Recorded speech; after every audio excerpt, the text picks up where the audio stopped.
Okay, we left off in the Maral, page Sadi Aleph, chapter 20. The daughters of Yisro, or Ruel, as he's referred to, they tell him, Vayashk es hatzon. He watered the sheep. The father asked him, how did you come back so soon? He said, this Egyptian man came, fought off our attackers, he watered the sheep. They should have said, and he watered our sheep.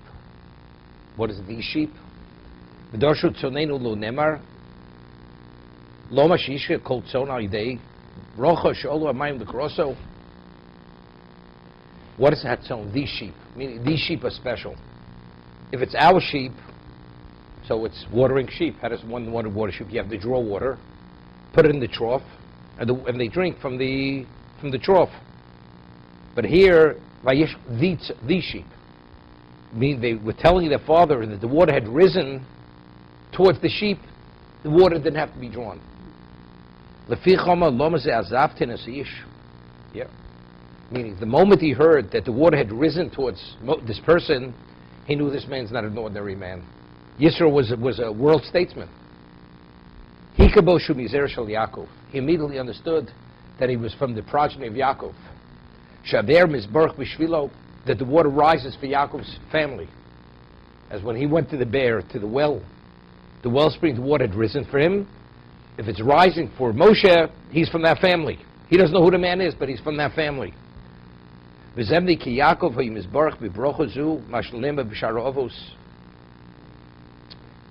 had this bracha that the water would rise towards him, which the other avos didn't have, which is a little difficult to see. Mikhail avicha v'yazreka v'eshakai v'erchecha bircha shemai mi'ol birchas tom rovetzes tochas zosa brochi birchas Yaakov. This is the bracha of Yaakov. It says birchas hatom rovetzes tochas. The tom is the depth of the earth where the water is. The fikos v'achrov birchos avicha govru al birchos horai tiena l'rosh Yosef. This is the bracha of Yaakov. The bracha of Yaakov had greater value than the bracha of Avram and Yitzchak. So the bracha she birchas tom hi aliyah saber. What's birchas tom? The bracha which has to do with the depths of the earth, the water, that the water will rise. Now it's interesting, even though it's a little difficult. The story with Avimelech with Yitzchak. They actually, his shepherds quarreled with Yitzchak's shepherds. Whose wells were they? So when Avimelech initially came to, he claimed, of course, Avimelech always believed he was always in the right, that the wells were his. So he said, so they went to the wells. Whoever the water would rise towards would be the indication is their well. The water had risen towards Yitzchak, but not towards Avimelech. To the shepherds of Yitzchak, not the shepherds of Avimelech. So that was a confirmation that it's Yitzchak's wells and not Avimelech's wells. So we see over here that the water rising towards them preceded the bracha of Yaakov. Yaakov had given the bracha birchas tahom rovetzes tochas. Although the tom is deep within the earth, and he says, this bracha will be greater than my forefathers' brachas. And we'll say, meaning the water will rise. The water has risen for Yaakov, because it says, again, it rose for Yitzchak already, the water. We'll see in a moment. Ubracha zos mor ala nitzchik. Water rising, water always, based on gravity, goes down, doesn't go up. This water rising, rather than going down, is an indication of eternity. Shein ivodo l'zeh Yaakov, v'hefsek Elohim. Meaning, water rising, not going down. As much as we're downtrodden, we always come back. We're continuous. It doesn't cease. Shem dveikim b'makor habrocha shein posekas l'olam. That because they are connected to the source of all blessing, which is Hashem, therefore they will never cease to be. You know, there's we say in the closing paragraph of the Amidah, we say v'nafshelu. We say we should be like dust. No, not lowly is the dust. No, we don't say the word lowly. Not v'avshenu ka'ofa lakol tia. So the commentators, Tosas says in Brochos, that bracha is that our progeny should be forever. Just as dust or dirt, earth, always, as much as you pulverize it, there's always something left.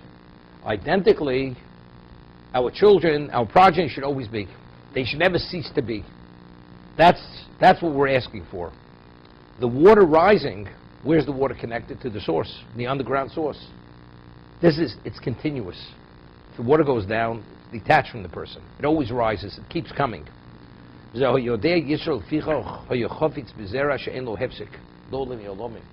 wants one of his daughters to marry this family where the progeny is guaranteed forever. The children will be always forever. Your line will never cease to be. So therefore, that's what when he heard that the water had risen, Vayash es hatzon, not so nenu. He watered the sheep. These sheep were special sheep. To indicate the water rose towards the sheep, that tells us whoever this Egyptian man is. But he's not an Egyptian. He's from Yaakov's seed.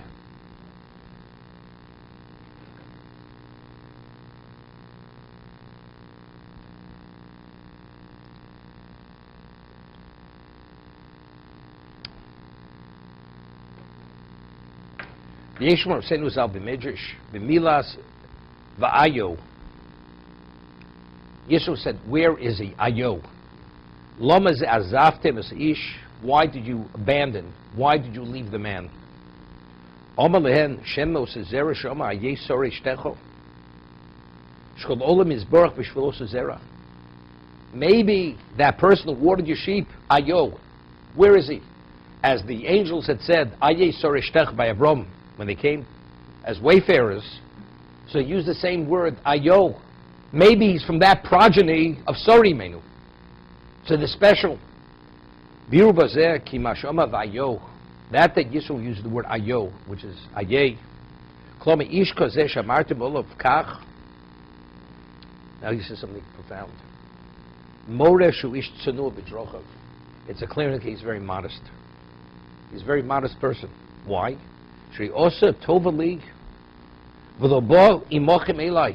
A man who does this kind of favor. The man puts his life in jeopardy. He fights off the attackers, waters the sheep. At least, even if you don't want to be compensated for your effort, but at least you'd want to thank you. At least you should know who your benefactor is.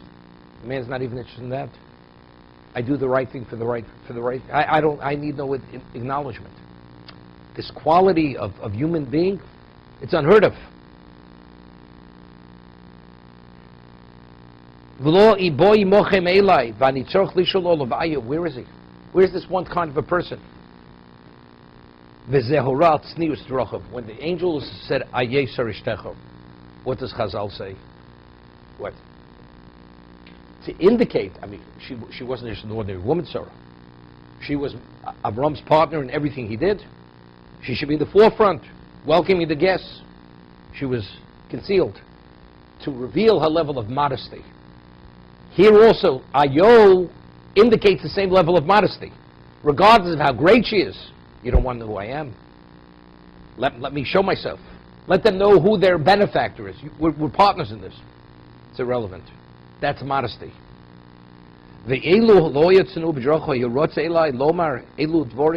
If he wouldn't have that level of modesty, which also has to do with humility, he could be here immediately telling me, I'm the one who helped your daughters. I saved them. You should know who I am. The angel said, where to indicate to Avram what kind of special wife he has, her level of modesty. He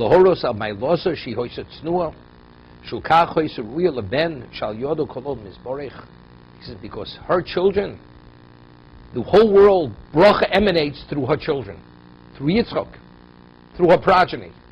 But you understand, because she had that level of humility, of modesty, therefore she merited a child to be so special that bracha flows through her children. Kiatznius moral bracha. Modesty, being unassuming, this indicates that this is a source of blessing. Why? Says Shekol inyan brocha tznu v'nister. He said, Eina brocha l'dover hasomi minayin. Brocha only comes upon something which is concealed from the eye. Something which is obvious has no relevance to brocha. Right? I mentioned it many times. Person brings in his harvest and evaluates the harvest. Then he says, tefillah, let bracha come upon my harvest. It's tefillah in vain. It's a tefillah shov. But if it's an unknown quantity, you say the tefillah, blessing comes upon that. So modesty, being unassuming, inconspicuous, not obvious, is a basis for bracha. So he goes to explain. Ki advor ma'pchusim ein madrigosum pnimik veinu ruim lebrocha avol dvor ma'shem elyonim b'malhim pnimim. Something which is precious, its value is not obvious. Not obvious. Something which is concealed. Veim ruim lebrocha b'tzar Hashem pnimim nistorim, because something which is hidden. Ukvar hisbar zeh ki atznius v'hester moral ilui ma'ila. Modesty and concealment indicates of its exceptional level of quality. Kol brocha behester b'tznius behefach zeh, and to the contrary, hagolui, something which is obvious, moral shiflus, it's lowliness. B'chisorin ve'in bo brocha, ein brocha bo. Brocha doesn't emanate from that. Kmo she'omru, ein ha-brocha ele b'dover hasomi min ha'ayin. Brocha is only something that's concealed from the eye. That he did not come along with you to at least be acknowledged for what he did, which is something exceptional, that tells me that he's modest, he's tzenua.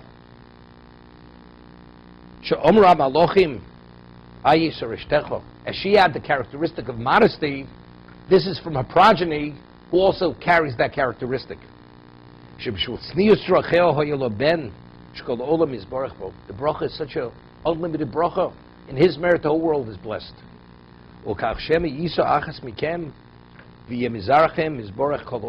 Maybe one of you will have his child, and the whole world will be blessed through your child, through your children.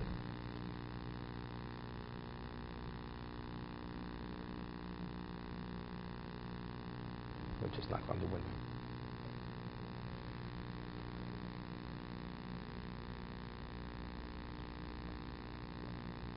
He's explaining that something that's concealed, that means what's its value? Something that's precious is concealed. Something which has no value is in the obvious. You find it, you see it. Diamonds are referred to as peninim. Why are they referred to as peninim? Yakorim peninim. Because the person keeps it on his person. You don't show it. Because of its preciousness, you conceal it.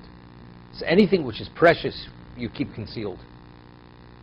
So a person himself who behaves, who doesn't show who he is and what he is, he displays the characteristics of modesty, it means he's special.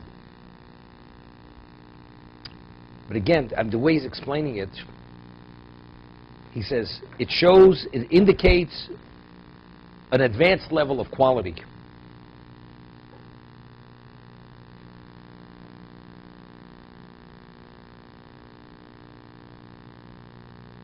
So he says over here, and because it's quality, they're worthy of, what do you want to bless? You want to bless something that's special. Something that's not special, you don't want to bless.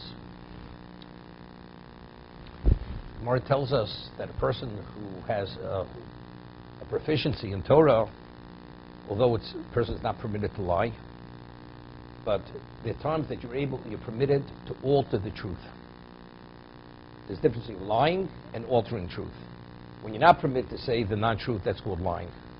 But if you're permitted to not reveal the truth, that's called altering the truth. For instance, if somebody, let's say, was hosted phenomenally, he had a phenomenal host, and somebody says to you, so how was hospitality?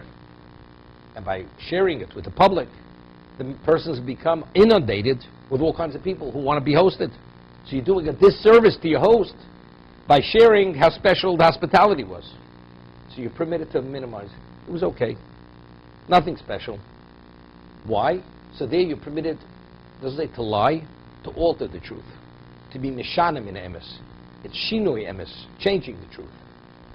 Person has a phenomenal proficiency in Torah. Somebody says, I heard, you know the whole Talmud. Person says, it's not true. I know something, but that, I don't have that kind of knowledge base. You're permitted.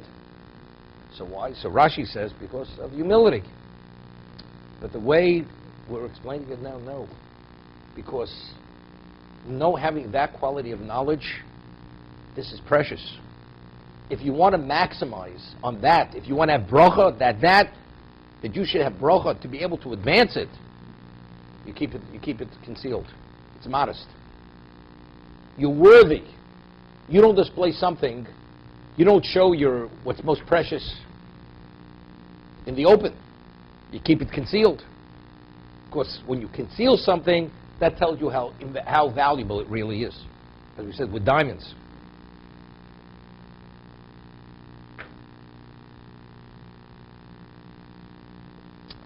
There's a pasuk.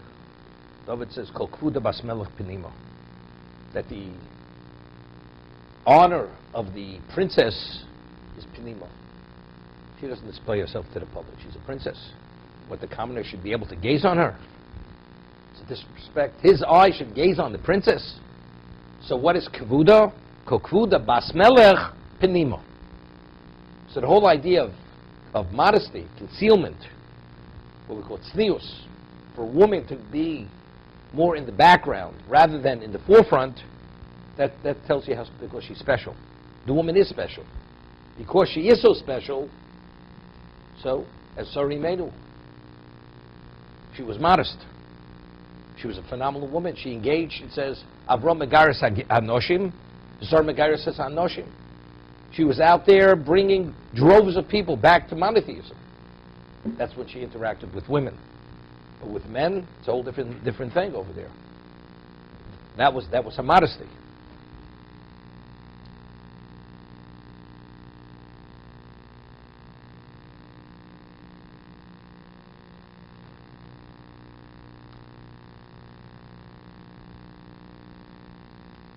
It's interesting.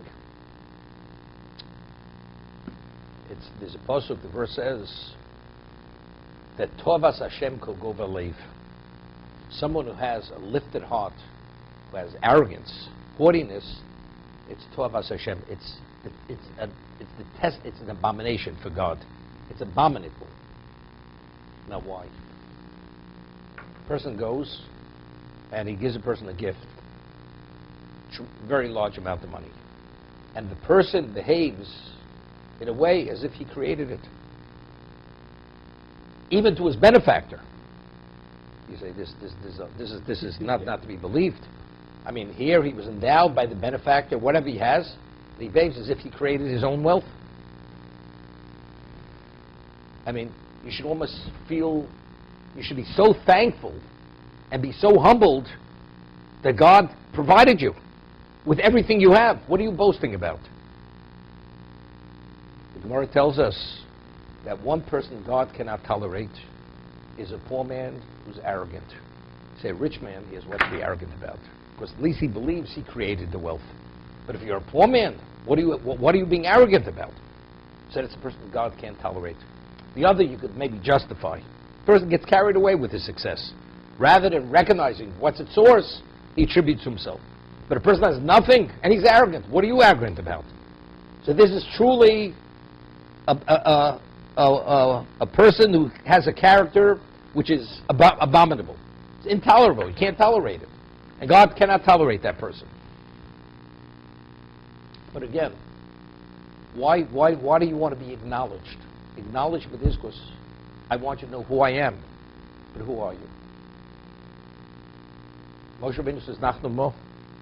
Moshe brought the 10 plagues, took the Jews out of Egypt, split the sea, everything under the sun. And he says, what am I?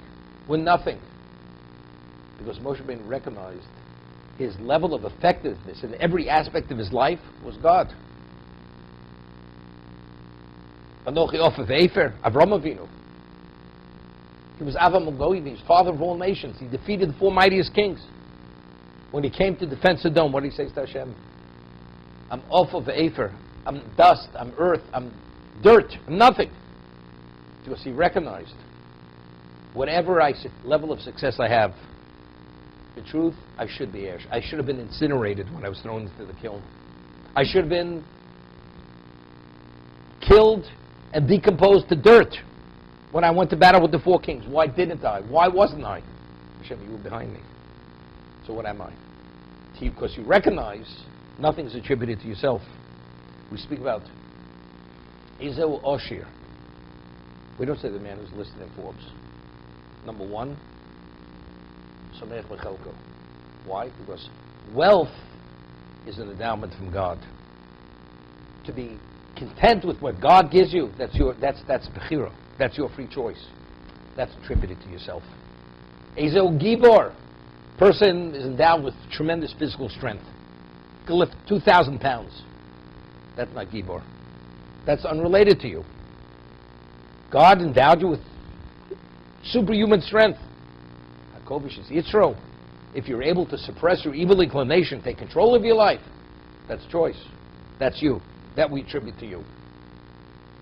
But again, even that, as it says, the Gemara cites a posuk in Tehillim, but when it comes to evil inclination, if God doesn't assist you, you cannot outwit. He has such cunningness and he's such a strategist. And with a level of genius, there's no way we're not a match for the evil inclination. Ilmole Hashem lo yocholo. If not for God's intervention, you cannot succeed. So even that's a siyat d'shmais. Even when we act and we choose correctly, the reason why I succeed is because He's there behind you. Habal l'tar misaino. So you want to purify yourself, Hashem will assist you. But even that, even our spirituality, it's Him. So a person who's truly humble recognizes there's nothing in your life that you have or you succeed of any value is other than Hashem. So what does that say? You feel fortunate. You say, Baruch Hashem? No. Thank God God's behind me. The creator of the universe is behind me. It's phenomenal. You know, you're thankful. But thankful is not pride. It's not pride. Pride means I feel proud. That borders on haughtiness. So again, what's precious? Why is a person modest? Because it's not me. So what's precious is, of course, it's rooted in a recognition that it's not you. That's special. Therefore, you're worthy of bracha. Because what is bracha? Bracha is being connected to the source. If you recognize, acknowledge, it's not me, it's Him, you are truly connected to the source. So if you're connected to the source at this level, of course you deserve bracha.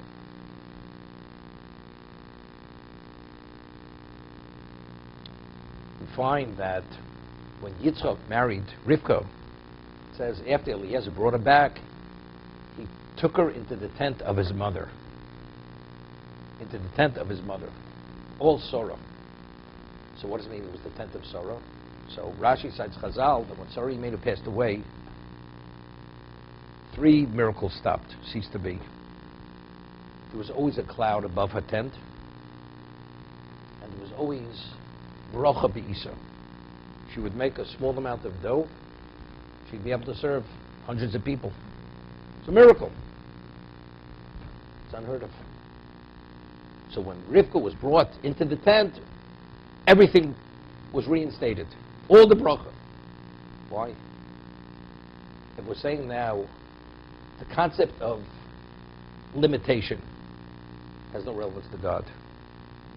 So if we're saying now modesty is because you're connected, it's unceasing, and it reflects eternity, unlimited.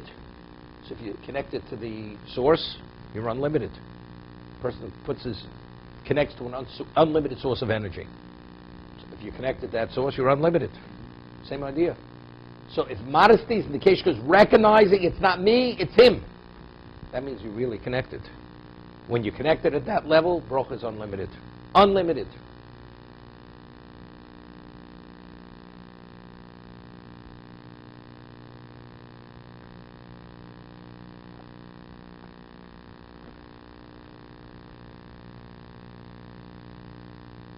A woman who does not dress modestly, she can be the most beautiful woman in the world. What is beauty? Beauty is an endowment. You want to show. What are you showing? You want to show how attractive you are. But it's like, who gave you that beauty? It's a sheker achen hevel hayofi. Isha yiras Hashem hitisalo. Sheker achen, charm is false. Beauty is vain. Isha yiras Hashem hitisalo. Doesn't mean to say the woman who's yiras Hashem doesn't have beauty. But if it's compounded with beauty, that's tisalo. We find that the matriarchs, they were like, Sari Minu was one of the most beautiful women ever lived in existence. Was it vain? That wasn't vain. Chas v'sholom. That coupled with her fear of God, this is like the hope diamond over endless times. That's what it is. The beauty, the quality. It's something which cannot be even expressed. But Yisro recognized this. That he was able to recognize, that tells you who he is, who Yisro is.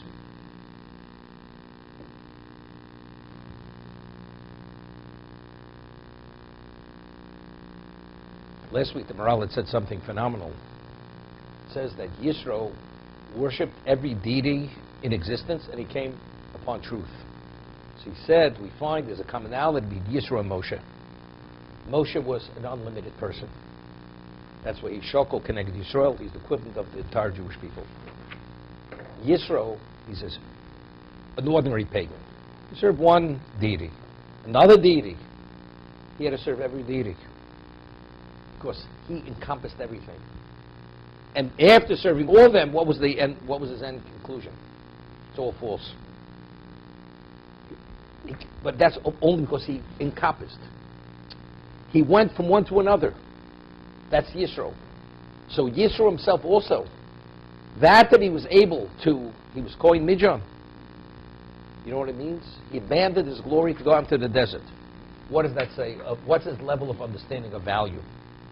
But if it's all acknowledgement, he was a pariah. Because he became a monotheist, he was excommunicated in his community. Is it worth it? It's not worth it. But who was Yisro? He was a man of truth. The truth, it's irrelevant whether you acknowledge me or you don't acknowledge me. So again, it also has to do with a humility, with a modesty. It's a modesty.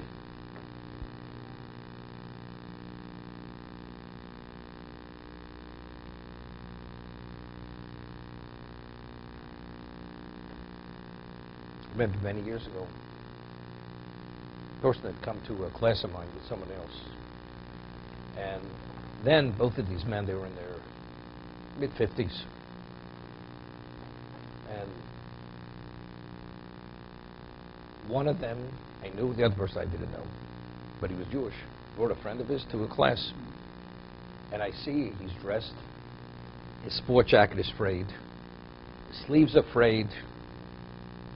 He's wearing jeans, also frayed. And this is before it was the style to go with torn jeans. And so, figured, maybe the man, but very immaculate, clean, put together very well. So afterwards he says to me, the person who brought him says, this person has a beachfront house in the Hamptons, about a half a block. He says that he goes with frayed sleeves and all that, to tell you, you think you have money, it means something, to me it means nothing. It's arrogance, just the other way. It's the opposite. He's actually condescendingly against the whole world. You people get excited about, I have it all, look, I could go with frayed sleeves, and it's all meaningless. So that's not modesty, that's not humility, that's arrogance, just the opposite.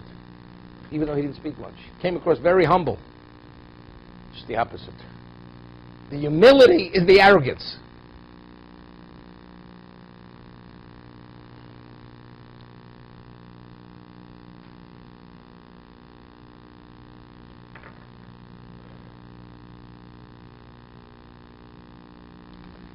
Rabbeinu Bachya. It says that when Hashem came to Avram Avinu, he said to him, "V'nivruchu b'cho kol mishchos adama." Through you, all the families of the earth will be blessed. This is what he said to Avram Avinu. God said to Avram Avinu, "V'nivruchu b'cho kol mishchos adama." All the families of the earth will be blessed through you. So Rashi says, what does that mean? When a person will give a blessing to a son, he will say, "You should be like Avram." Avram will be the model to emulate. That's the meaning. V'nivruchu b'cho kol mishchos adama. Rabbeinu Bachya explains that it means that all the blessing that will come to the world will come because of you. You'll be the conduit for all blessing. They're going to receive the overflow. You're the center of the universe. And because you don't need it all, so the overflow will go to them. This is similar to this. The whole world is blessed through the progeny of Sari Menu, because she was modest. Because she was connected to the source. So if she's connected to the source is unlimited. That's the Makor, as he refers to. That's the source.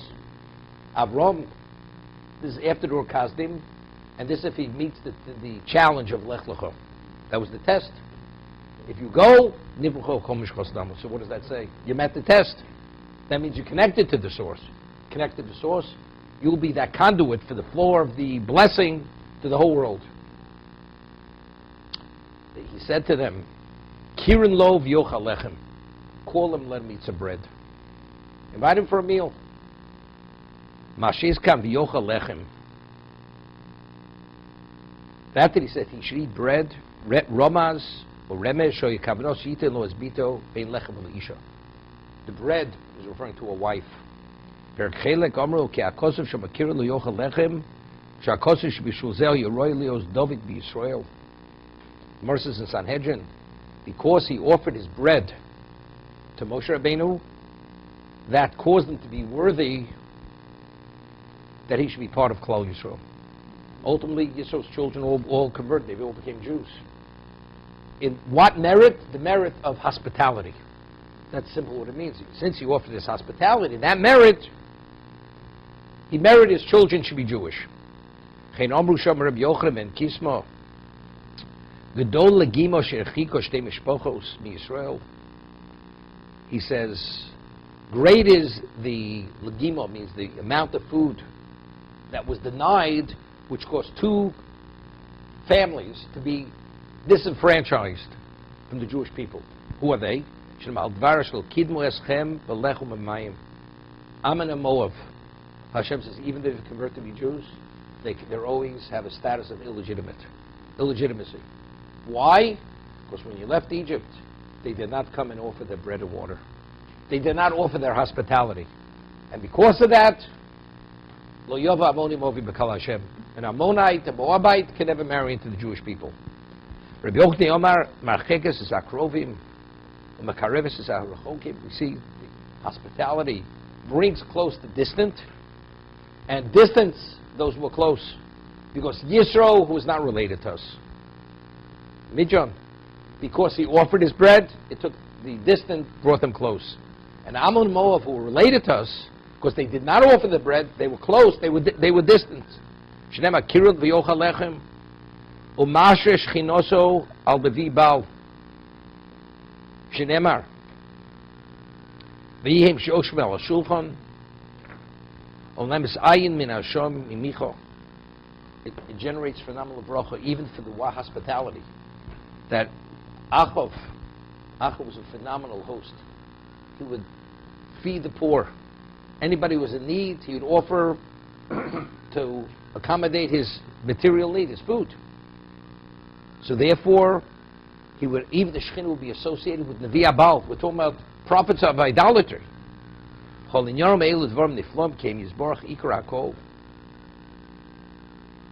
says, God is everything. Hashem Echad. Hashem is everything. The person who's a heretic, what does he refer to? What's the terminology? Kofer B'ikar. Why is he's denying the essence Why is it called Ikar? Ba'avur shemeno hakol. K'mo shemina Ikar nibs hakol. He's the essence. Everything emanates from him. So you're denying the essence. K'mo she'ikar hu mefarnis hakol. Kach Hashem yisborach mefarnis esadim. Tzom kulam. Hashidizboni b'zehine gufi ilon. Ukarva le'ikar. We speak about the trunk of the tree. Then you have the branches. But in actuality, where does all the nourishment come? It comes through the root. But the trunk is closest to the root. The root directly is connected to the center of the tree. And then the nourishment goes through the tree itself, and then it's passed on to the branches.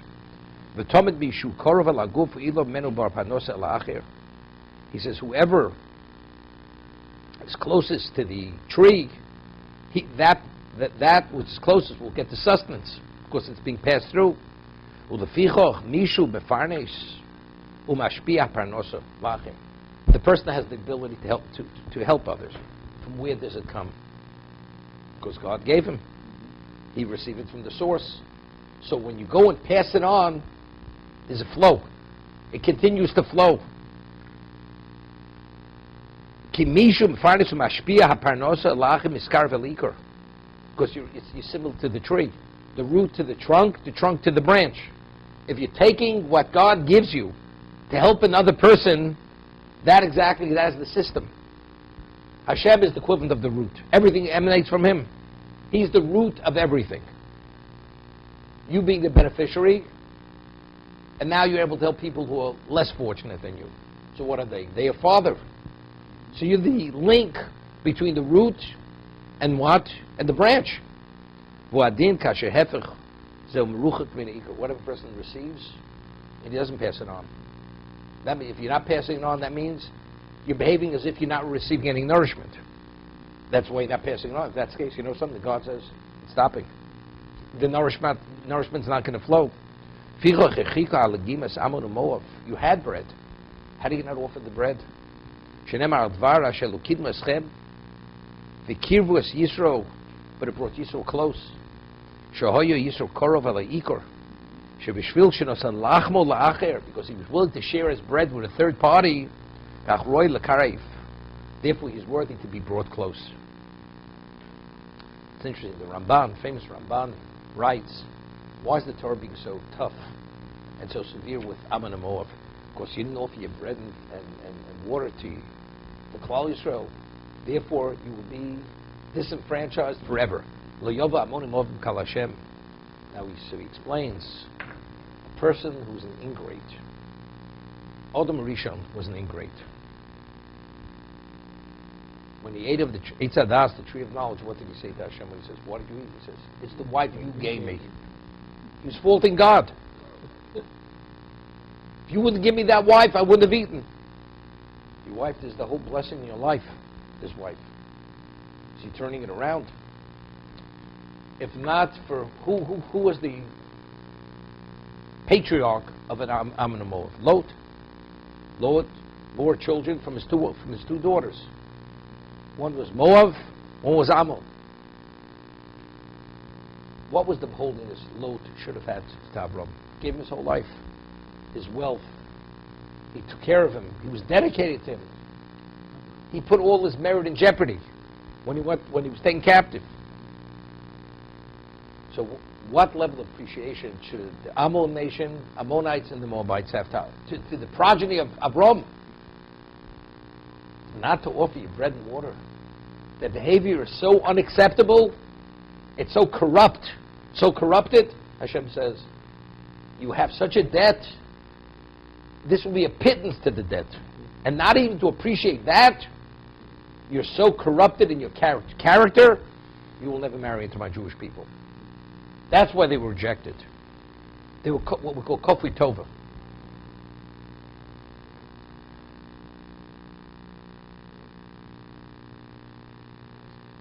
Uma'alemis ayin min arushoim.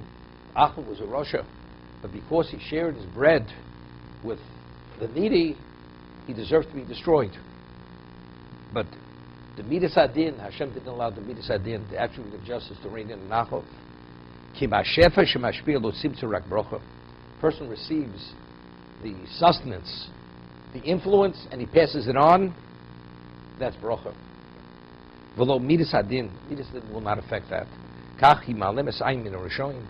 Therefore, the midas hadin turns a blind eye on even the evil, if they act compassionately.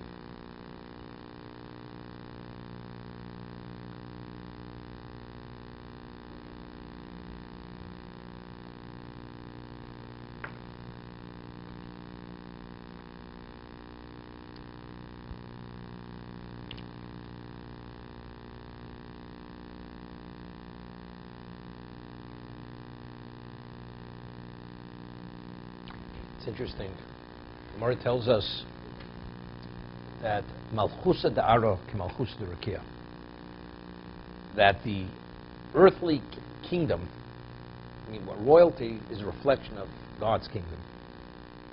It's interesting. God is the king; he has subjects.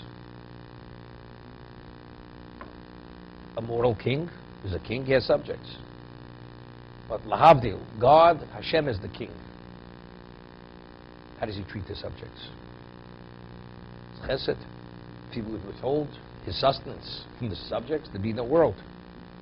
So what exactly is the function of a king? To provide. To provide for the subjects. So what happens if the king does not provide for the subjects? Then you're not reflecting God's profile of what a king is. If you provide his profile, then God will give you the means to be the king. But if you're not acting like a king, because a king provides for his subjects, then God says, you know something, you're not really a king. You're a despot.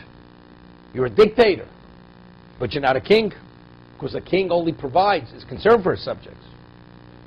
So even if the king is a Rasha, Achov, he was an evil man. He killed the Nevi'im, killed the prophets. It's only because a Vajit hit 150 in each cave did prophecy continue. But in terms of caring, his humanitarianism, he was a humanitarian. He was concerned people don't have what to eat, he fed them, and whatever it was. Gemara tells us that the smoke from his idolatry would intermingle with the smoke from the korbanos. So the angel said, this is already too much. The smoke from the sacrifice that brought for idolatry is intermingled with the korbanos. We're going to destroy him. Hashem says no, because his chesed, because since he offers his bread to the needy and to the unfortunate, those who don't have, you cannot destroy him. This is what we're speaking about over here. That's it. It's ma'alemes ayin min harishonim. It turns a blind eye on the evil. V'shigosa olazodom kein omru shom. They godel midas zos at she'ein ruyo she'yeshogig bo kol dover lefi godel malosa in roy she'yeshogig bo rak roy she'yeh nizabo. Okay. Vod yesh chov das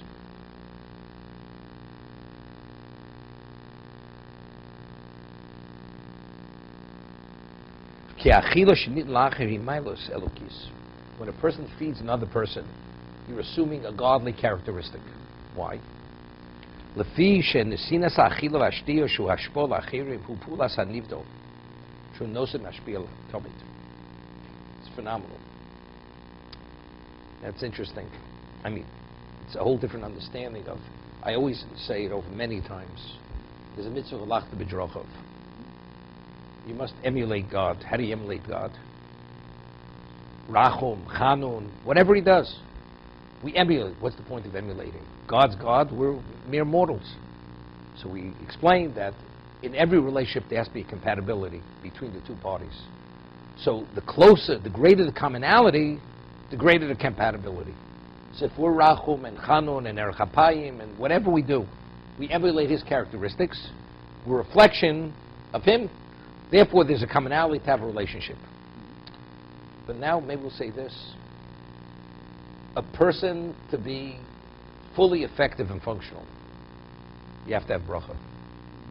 The Rambam says in Hilchos Deos that to have a healthy mind, you have to have a healthy body. Therefore, you have an obligation on a Torah level to maintain your health. Why? Because a person has any level of pain or illness or ailment, it distracts you from what you have to be focused. Therefore, the only way you could truly serve God is if you have a healthy body. But if you're distracted with your physical issues, it's a problem. So what about a person is impoverished? Because he chooses not to have, but he could have. You're doing the wrong thing. The Gemara tells us that if a person fasts, and actually he cannot be as functional in a state of fasting. He said, but fasting is special. Chote, he's a sinner. Because what? You can operate on less energy. You can't be as effective.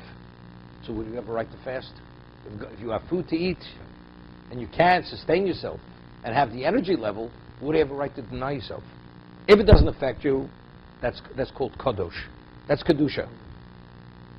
Kadoshim to you. Where there you deny yourself, win yourself, if that's permitted to you. But that's only if there's no negative consequence. But if there's a negative consequence that you're actually working at a lower energy level and you can't be as effective, what are you accomplishing? You're doing the wrong thing. So what he's saying over here, giving to a third party, feeding a third party, that's a spiritual character, that's a godly characteristic. Because what is God? God provides, sustains, continuous. So if you enter the same mode of profile, as a result of that you have brocha, because you're acting as God acts. So if you're Rachel and Chanun and all Yeshua's characteristics, so it's the same thing. That's godly. That's godliness.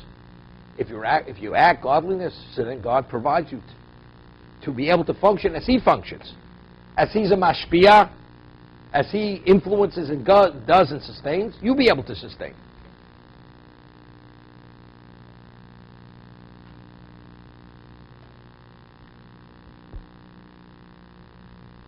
It once mentioned a Medrash.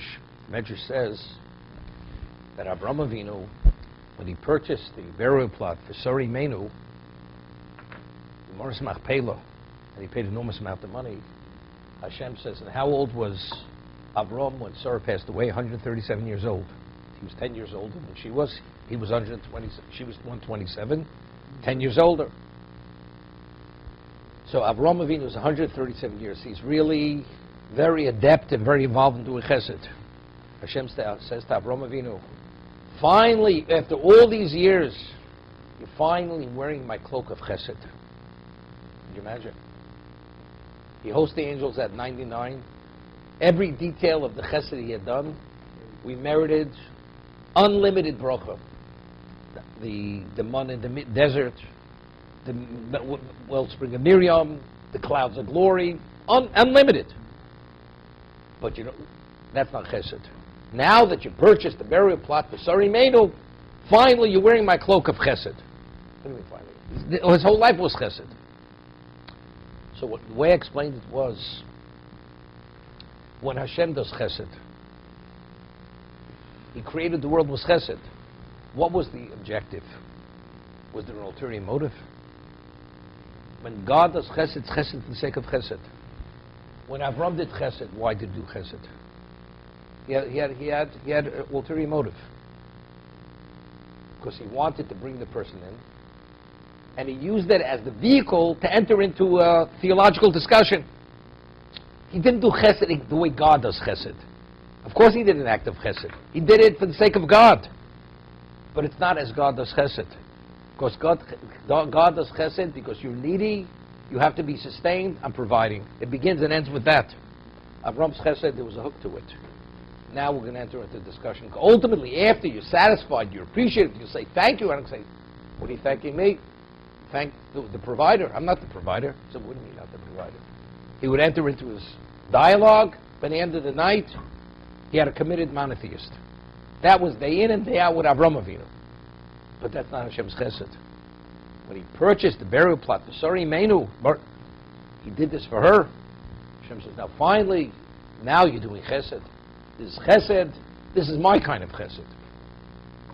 So when you emulate Hashem in that ultimate level, ultimately, the other is mitzvah, no question. But to do it exactly as Hashem does it, it's chesed for the sake of chesed. Okay?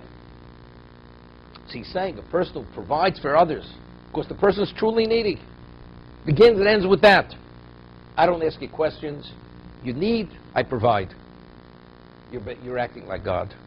You act like God, God provides to be able, because you're emulating His way. Hashem is a mashpia. He provides needs, He sustains. You'll be a sustainer. Now,